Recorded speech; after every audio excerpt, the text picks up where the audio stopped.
नमस्कार. Prime point मध्ये मी सुहास आपल्या सगळ्यांचं स्वागत करतो. विधान परिषदेच्या निवडणुकीच्या दृष्टीनं प्रत्येक दिवस फार महत्त्वाचा आहे. महाविकास आघाडीमधला एक उमेदवार हा राज्याच्या राजकारणाची पुढची दिशा ठरवणार आहे. या विधान परिषदेच्या निवडणुकीमध्ये ट्विस्ट येणार आहे. भाजप यामध्ये वेगळी खेळी करण्याचा प्रयत्न करणार आहे आणि काँग्रेस दबावाचं राजकारण करत आहे. नेमकं हे सगळं काय सुरू आहे आपण विस्ताराने बघणार आहोत. तुम्हाला व्हिडिओ आवडला तर तो लाईक करा, शेअर करा, चॅनल सबस्क्राईब करायला विसरू नका. मंडळी, कालही आपण व्हिडिओ केला. विधान परिषदेची निवडणूक 12 तारखेला आहे, निकालही त्याच दिवशी आहे. पण ही निवडणूक अत्यंत महत्त्वाची आहे. महायुतीच्या बाबतीमध्ये त्यांना नो टेन्शन. भाजपचे 5 उमेदवार अगदी सहज निवडून येऊ शकतात. एकनाथ शिंदेंच्या शिवसेनेचे 2 तर राष्ट्रवादी अजित पवार गट 1 उमेदवार निवडून येऊ शकतो अगदी आरामात.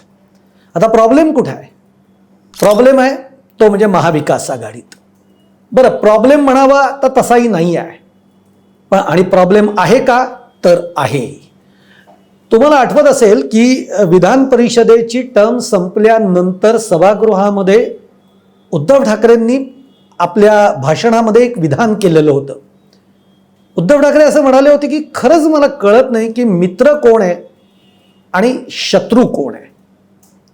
आणि स्थिती आता तशीच आहे. एक लक्षात घ्या, महाविकास आघाडीमध्ये आघाडीकडून फक्त 1 उमेदवार हा दिला जाऊ शकतो, कारण त्यांच्याकडे संख्याबळच तेवढं आहे. काँग्रेसकडे 16 आमदार आहेत, उद्धव ठाकरेंकडे 20 आमदार आहेत आणि राष्ट्रवादी शरद पवार गटाकडे 10 आमदार आहेत. म्हणजे एकूण संख्या झाली 46. अजून काही आपण अपक्ष 2-3 पकडले तर म्हणजे मित्रपक्ष त्यांचे तर झाले 49. पण विधान परिषदेमध्ये निवडून यायला किती संख्या लागते? संख्याबळ लागतं तर 29चं संख्याबळ लागतं. म्हणजे एकच उमेदवार निवडून येऊ शकतोय. इकडे शरद पवारांनी असं सांगून टाकलेलं आहे की उद्धव ठाकरेंच्या शिवसेनेचा मग कोणीही उमेदवार असू देत, स्वतः उद्धव ठाकरे असू देत किंवा अन्य कोणी असू देत, आम्ही त्यांना पाठिंबा देऊ.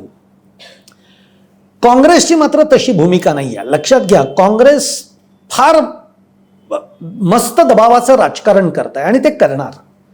याचं कारण असं आहे की राज्यसभेवर उद्धव ठाकरेंनी शरद पवारांच्या उमेदवारीला झुकतं माप दिलं आणि त्यामुळे काँग्रेसलाही ते द्यावं लागलं.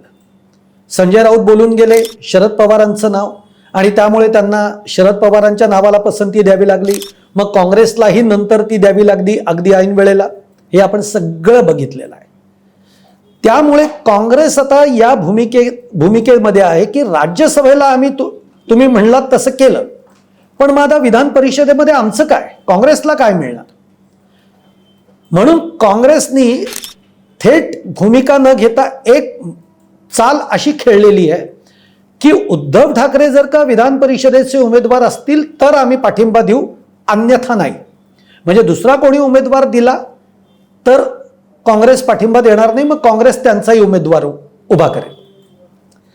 आता मूळ प्रश्न इथे आहे की उद्धव ठाकरे हे विधान परिषदेची निवडणूक लढवणार का? आता याची कारणं वेगवेगळ्या ठिकाणावरनं वेगवेगळी येत आहेत. तज्ज्ञ देखील वेगवेगळ्या गोष्टी बोलत आहेत. असंही म्हटलं जात आहे की उद्धव ठाकरेंच्या गटामधनं असं समजतंय की उद्धव ठाकरे यावेळची विधान परिषदेची निवडणूक लढवण्यास इच्छुक नाही आहेत किंवा ते उत्सुक नाही आहेत. आता यातली कारणं जर आपण बघायला गेलं तर त्यातलं सगळ्यात महत्त्वाचं पहिलं कारण असं आहे की जर त्यांनी स्वतः निवडणूक लढवली तर पुन्हा एक व्यक्तिकेंद्रित राजकारण उद्धव ठाकरे खेळतात किंवा करतात असं त्यांच्यामध्ये बोललं जाईल. कारण ऑलरेडी त्यांच्याकडे अनेक जण इच्छुकांची रांग आहे. आपण ती कालच्याही आपल्या व्हिडिओमध्ये आपण बोललो की सुषमा अंधारे आहेत, अंबादास दानवे आहेत, विनायक राऊत आहेत, राजन विचारे आहेत, अशी बरीच मंडळी आहेत. त्यामुळे उद्धव ठाकरेंना आणि पुन्हा असं आहे, आता थोडंसं जर आपण शिवसेनेच्या बाबतीमध्ये उद्धव ठाकरेंच्या गटाबाबतीमध्ये जर का विचार केला तर त्यांचे खासदारही असं म्हणतात की आता उद्धव ठाकरेंनी, आदित्य ठाकरेंनी राज्यभर फिरलं पाहिजे. त्यामुळे दुसरं कारण असं आहे की उद्धव ठाकरे सभागृहामध्ये स्वतःला अडकवून घेतील का? कारण उद्धव ठाकरे आता राज्यभर फिरण्याच्या मनस्थितीमध्ये आहेत. जो पक्ष आपला तुटतोय, विस्कळीत झालाय, तुटू पाहतोय, काही लोक फोडू पाहतायत, तर आपल्या कार्यकर्त्यांना, आपल्या पदाधिकाऱ्यांना, आपल्या नेत्यांना बळ देण्यासाठी आता राज्यभर फिरलं पाहिजे, या मानसिकतेमध्ये उद्धव ठाकरे आहेत. आणि तिसरी गोष्ट, उद्धव ठाकरे अजूनही विधान परिषदेच्या निवडणुकीमध्ये काही दगाफटका होणारच नाही ना, या बाबतीमध्ये साशंक आहेत. याचं कारण असं आहे, जे मी तुम्हाला म्हणलं ना, की एक ट्विस्ट या विधान परिषदेच्या निवडणुकीमध्ये येऊ शकतोय. ते म्हणजे असं समजतंय की भाजप एकतर राष्ट्रवादी अजित पवार गटाच्या खांद्यावर बंदूक ठेवून 10वा उमेदवार हा रिंगणामध्ये उतरवेल. एक तर 9 उमेदवारांसाठी ही निवडणूक होतीये, त्यामुळे 10वा उमेदवार हा रिंगणामध्ये उतरवेल, उमेदवारी त्याच्यासाठी देईल, किंवा स्वतः भाजप आपला 6वा उमेदवार निवडून आणण्यासाठी रिंगणामध्ये उतरवेल.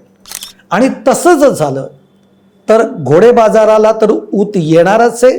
आणि पुन्हा एकदा मग 2022 मध्ये ज्या पद्धतीने सगळं नाट्य घडलं होतं, त्याच पद्धतीने पुन्हा आता यावेळी घडेल का, याची एक शक्यता आहे. आणि ही रिस्क उद्धव ठाकरेंना नको आहे. याचं कारण असं आहे, लक्षात घ्या, कारण उद्धव ठाकरेंना एकतर निवडून येणं हीच गोष्ट परवडणारी आहे, अन्यथा जर का याच्यामध्ये कुठं दगाफटका झाला तर उद्धव ठाकरेंच्या शिवसेनेला ते परवडणारं नाही आहे. आणि चौथं महत्वाचं कारण, जर उद्धव ठाकरे उभं राहिलं नाही, दुसऱ्यांना कोणी संधी दिली, तर एक दुसऱ्या फळीतला नेता हा सभागृहामध्ये जाईल आणि मग उद्धव ठाकरे सुद्धा एक राज्यभर वेगळं राजकारण करण्यासाठी ते मोकळे राहू शकतात. त्यामुळे उद्धव ठाकरे या वेळेला मैदानात उतरतील का, या बाबतीतली शंका थोडी जास्त आहे की ते उतरणार नाहीत. आता मग जर उतरले नाहीत तर काँग्रेस आपला उमेदवार उतरवणार नाही का, तर काँग्रेस आपला उमेदवार उतरवणार. आणि काँग्रेसनी तशी फळी तयार ठेवली, म्हणजे काँग्रेसनी हे दाखवायला आपल्याकडची लोक तयार ठेवली आहेत की आमच्याकडे सुद्धा माणसं आहेत आणि ती तेवढी तगडी माणसं आहेत. मग त्यांच्याकडचे आता इच्छुक कोण आहेत? स्वतः हर्षवर्धन सपकाळ, जे आता काँग्रेसचे प्रदेशाध्यक्ष आहेत, ते या निवडणुकीमध्ये रिंगणामध्ये उतरायला इच्छुक आहेत. बाळासाहेब थोरात इच्छुक आहेत. सचिन सावंत त्यांचे प्रवक्ते तेही इच्छुक आहेत. हनुमंत पवार ज्यांना आपण कायम बघतो तेही प्रवक्ते आहेत, पुण्यातनं येतात तेही इच्छुक आहेत. आणि मुझफ्फर हुसेन अशी देखील त्यांच्याकडे एक फळी आहे. म्हणजे काँग्रेस हे देखील दाखवू पाहताय, सांगू पाहताय की आमच्याकडे सुद्धा तगडे उमेदवार आहेत. आणि शेवटी असं आहे ना की काँग्रेसनी जर का यावेळेला काँग्रेसनी आपला उमेदवार उतरवला नाही, जर उद्धव ठाकरेंना ते असतील तर आम्ही त्यांना देऊ, नाहीतर मग काँग्रेसला संधी मिळाली पाहिजे. हे काँग्रेसनी यापूर्वीच म्हटलेलं आहे की राज्यसभा आम्ही तुम्हाला दिली पण विधान परिषद आम्हाला द्या, नाहीतर राज्यसभा आम्हाला द्या, विधान परिषद तुम्ही घ्या. हे एक राज्यसभेच्या वेळी गणित झालेलं होतं. त्यामुळे या वेळेला काँग्रेस अजिबात ऐकणार नाही जर उद्धव ठाकरेंनी दुसरा उमेदवार दिला तर. त्यामुळे काँग्रेस आपला उमेदवार उभा करेल. आता याच्यामध्ये पुन्हा गंमत अशी, याच्यामध्ये आणखीन एक ट्विस्ट नको म्हणूयात, पण एक गंमत आहे, लक्षात घ्या. आता राज्यसभेला शरद पवारांना निवडून आणण्यामध्ये किंवा उमेदवारी देण्यामध्ये काँग्रेसचाही सहभाग आहे. जसा उद्धव ठाकरेंचा आहे तसा काँग्रेसचाही आहे. दिल्लीवरनं जेव्हा सगळी फोनाफोनी झाली त्यानंतर काँग्रेसनं सुद्धा शरद पवारांच्या उमेदवारीला ग्रीन सिग्नल दिलाय. त्यामुळे काँग्रेसला असं वाटतंय की दिल्लीमधले जे काही आपले शरद पवारांचे जे काही संबंध आहेत ते संबंध हे आपल्या बाजूनी आहेत. त्यामुळे शरद पवार आपल्याकडे झुकतं माप देतील. इकडे ठाकरेंना असं वाटतंय की राज्यातलं जे काही शरद पवारांच्या बरोबर आपलं जे समीकरण आहे ते आपल्या बाजूनी आहे याची खात्री उद्धव ठाकरेंना वाटते. म्हणजे उमेदवार म्हणजे हे दोघंही जण जे आहेत, उद्धव ठाकरे आणि काँग्रेस, हे पवारांकडे बघतायत. पण आता पवार नेमकं कोणाकडे बघतायत हा एक प्रश्न आता आहेच. शेवटी राजकारणामध्ये एक लक्षात घ्या, राजकारणामध्ये जसं बोललं जातं तसंच चाललं जातं असं अजिबात नाही आहे. पवार जरी असं काही म्हणत असले की मी उद्धव ठाकरेंच्या बाजूनीच आहे, पण पवारांना काँग्रेसनंही मदत केलेली आहे. त्यातून पुन्हा जर का काँग्रेसनंही उमेदवार दिला आणि ठाकरे गटानेही उमेदवार दिला तर पुन्हा एक धोका असा आहे की मतं विभागली जातील. मतं विभागली गेली तर त्याचा फायदा हा महायुतीला, भाजपला, आणि भाजप तो फायदा करूनच घेणार. त्यामुळे या सगळ्यामध्ये फार गमतीचा खेळ होऊन बसलेला आहे. आणि जर का काँग्रेसनं, म्हणजे उद्धव ठाकरे उमेदवार नसतील, त्यांनी दुसरा उमेदवार दिला आणि काँग्रेसनं जर का त्यांना सपोर्ट केला तर याचे संकेतही काँग्रेसच्या दृष्टीनं फार विचित्र जातात असं काँग्रेसला वाटतं. की याचे संकेत काय जाऊ शकतात, तर काँग्रेस हा कायम दुय्यम भूमिकेमध्येच आहे. म्हणजे आजही तो महाविकास आघाडीमध्ये दुय्यम भूमिकेत आहे. निर्णय प्रक्रियेमध्ये कोण आहेत तर शरद पवार आणि उद्धव ठाकरे. काँग्रेस दुय्यम भूमिकेत आहे.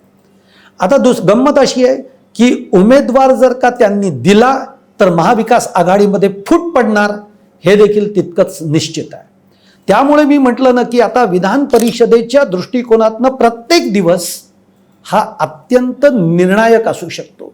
त्यामुळे यापुढच्या काळामध्ये भेटीगाठी वाढतील महाविकास आघाडीमध्ये, त्यांच्यामध्ये चर्चा झडतील, दिल्लीपर्यंत फोनाफोनी होतील, मग दिल्लीवरनं मेसेज येतील आणि त्यानंतर सगळ्यानंतर काय तो निर्णय हा घेतला जाणार आहे. पण आता याच्यामध्ये उद्धव ठाकरे जर का यांनी उमेदवारी घेतली तर बऱ्याचशा गोष्टी शांत होतील. पण जर का उद्धव ठाकरेंनी उमेदवारी नाही घेतली स्वतःकडे तर मात्र याच्यामध्ये खूप मोठा खेळ होऊ शकतो आणि या सगळ्याचा फायदा महायुती उचलू शकते. तुम्हाला माझा हा व्हिडिओ आवडला असेल तर लाईक करा, शेअर करा, चॅनल सबस्क्राईब करायला विसरू नका. आणि तुमच्या देखील कमेंट की उद्धव ठाकरेंनी स्वतः उमेदवारी घ्यावी, रिंगणात उतरावं का, तुम्हाला काय वाटतंय जरूर कळवा.